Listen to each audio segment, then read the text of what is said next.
ही ज्वारीच्या पिठाची आंबोळी करायची आणि घरच्यांकडून कौतुक करून घ्यायचं. एवढी भन्नाट लागते. माझे घरचे लोक म्हणत होते, आता आणखी केव्हा बनवणार? एवढी पटकन होते. मग त्यासाठी काय करायचं बघा. ज्वारीच्या पिठाची आंबोळी करण्यासाठी सगळ्यात अगोदर ज्वारीचे पीठ घ्यायचे. 1 वाटी मिक्सरच्या पॉटमध्ये घालायची. त्याच वाटीने मोजून अर्धी वाटी रवा घ्यायचा. त्याच वाटीने अर्धी वाटी मोजून दही घ्यायचे. चवीपुरतं मीठ आणि थोडंसं पाणी घालून मिक्सरला फिरून घ्यायचं बरं का. आता एका भांड्यामध्ये हे बॅटर काढून घ्यायचं आणि खाण्याचा सोडा अर्धा चम्मच घालून चांगलं चम्मचने मिक्स करून घेऊ बघा. आता 15 मिनिट यावर झाकण ठेवून याला रेस्ट करायला ठेवायचं बरं का. आता 15 मिनिट झाले की झाकण उघडून तुम्ही बघून घ्या. आपलं पीठ मस्त रेस्ट झालेलं आहे.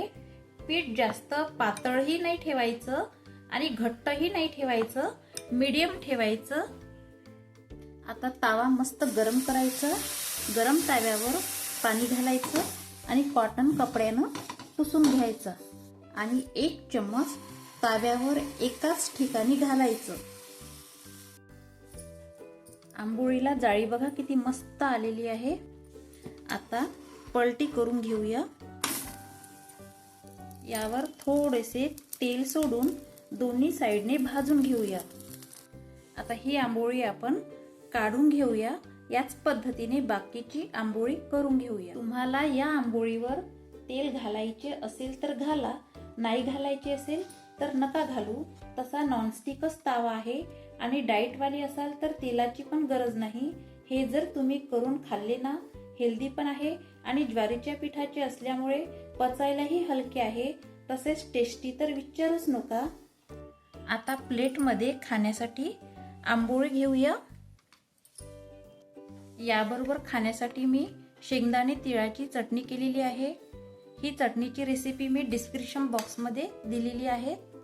तुम्ही अशी आंबोळी या व्हिडिओप्रमाणे केली तर 1 नंबर होते बघा. आता या चटणी बरोबर मी ही आंबोळी खाल्ली. मी मस्त एन्जॉय केला. एवढे मस्त लागते काय सांगावं तुम्हाला. तुम्ही पण एकदा करून बघा आणि कमेंट्स करून नक्की सांगा.